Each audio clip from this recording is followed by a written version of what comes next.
placer votre argent cette année? Bonjour, mon nom est Christian Dubois, je suis l'auteur du livre Les 17 lois indispensables au succès financier et aujourd'hui nous allons parler de comment placer son argent. Alors vous le savez, il y a différentes possibilités en ce qui concerne l'épargne. Il y a l'épargne, il y a l'investissement, il y a la spéculation. C'est des choses différentes. J'ai déjà fait une vidéo à ce sujet. Donc, au niveau de l'épargne, on va pouvoir la diviser en deux parties. L'épargne que j'appellerais le filet de sécurité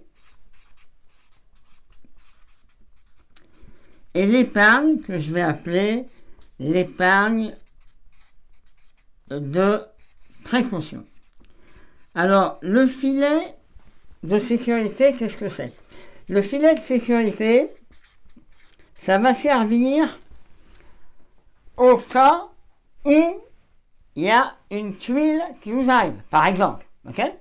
Et, vous le savez, je suis énormément positif, mais même si vous êtes positif, les tuiles, elles peuvent arriver. Et donc, si vous avez la machine à laver qui casse, le frigo qui vous lâche, votre poste de télévision qui pète, ça c'est moins grave.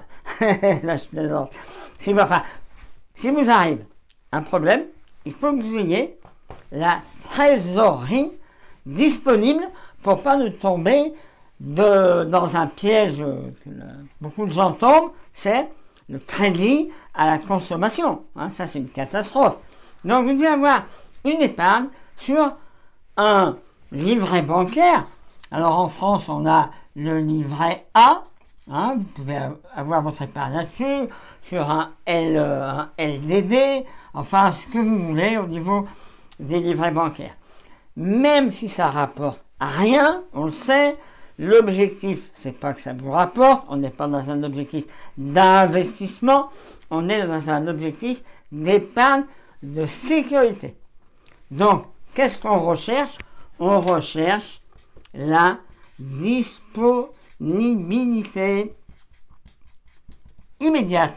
Hein, parce que si le frigo il vous lâche en plein été, vous n'allez pas attendre 10 jours pour pouvoir récupérer votre argent pour en acheter un autre, parce que il va bien falloir quand même garder les aliments au frais. Okay? Deuxième point, c'est l'épargne de précaution.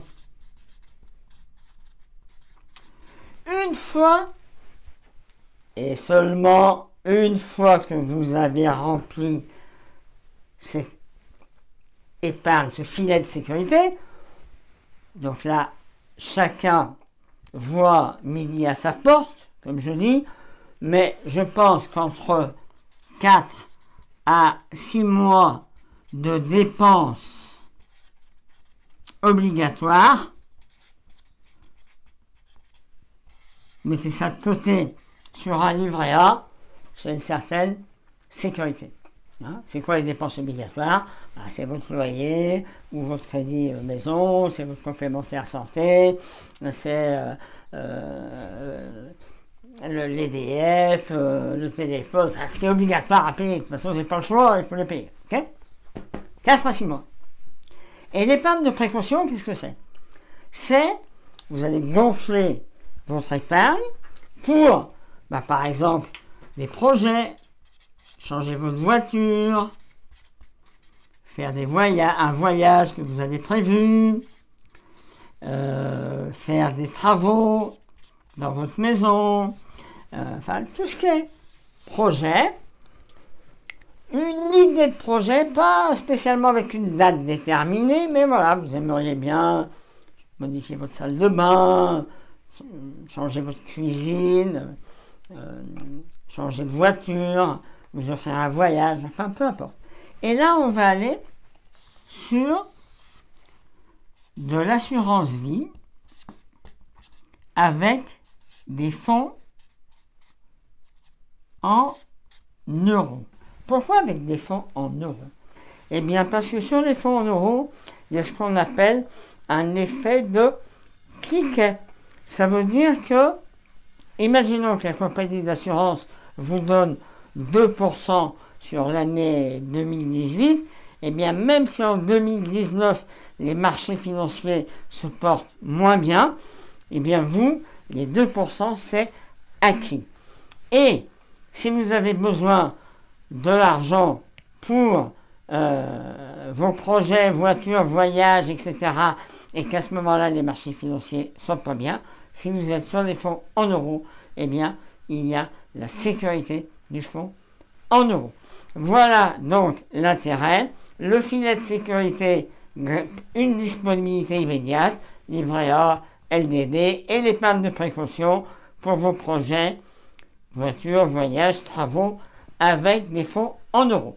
Maintenant, on va passer à la troisième catégorie, qui est l'investissement, à proprement dit, c'est-à-dire où est-ce que je mets mon argent pour que ça me rapporte de l'argent, puisque là, ça ne rapporte pas grand-chose.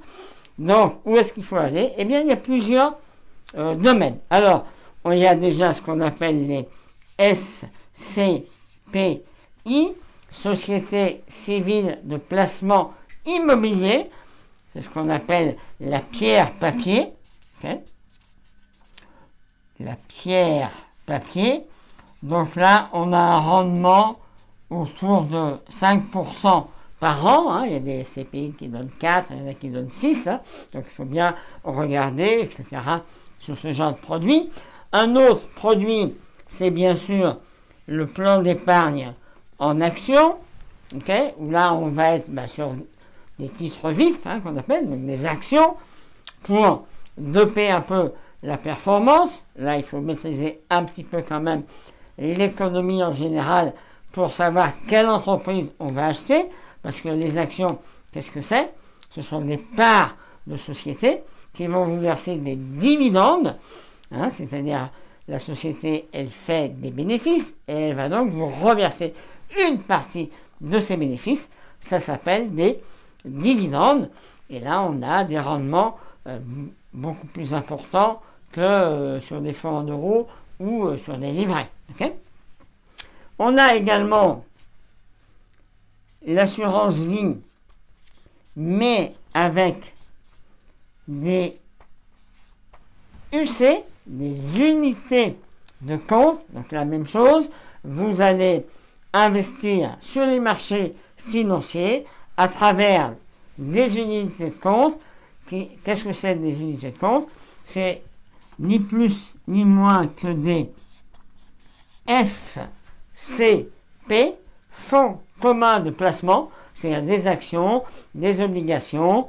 C'est un panachage géré par un professionnel des marchés financiers qui va gérer pour vous les fonds, et vous allez profiter des fruits de son savoir, tout simplement. Et enfin, un quatrième point qui maintenant redevient intéressant avec la nouvelle loi, c'est le compte titre. Le compte titre, qu'est-ce que c'est? C'est un compte où vous allez pouvoir avoir des actions internationales. Et là, l'avantage, pourquoi j'ai dit grâce à la nouvelle loi, parce que maintenant il y a la loi avec la flat tax, c'est-à-dire que là, quand vous allez avoir des dividendes, ils ne seront imposés qu'à 30%, et dans ces 30%, il est compris la CSG CRDS. Donc on sait que la CSG CRDS, c'est 17%, 17,2%. Comme vous avez 30 de flat tax, ça veut dire que l'impôt, il n'est que de 12,80.